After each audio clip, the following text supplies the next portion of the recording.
ډیورنډ فرضي کرښې په څېرمه په یو شمېر ولایتونو کې د افغان او پاکستاني ځواکونو ترمنځ جګړه پیل شوې.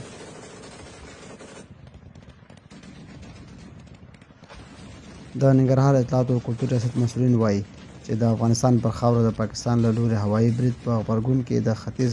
201 خالد بن ولید د رحمالقدو ځواکونو له لوري په کونړ او ننګرهار کې فرضي کرښې ته څېرمه په بېلابېلو سیمو کې د پاکستاني ځواکونو پر پوستو درانه بریدونه پیل شوي.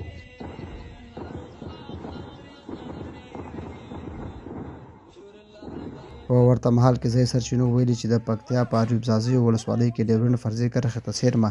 دریو ساحو سپینې شګې ګویي او مڼې جبهې کې د افغانستان او پاکستان ځواکونو ترمنځ جګړه پیل شوې ده.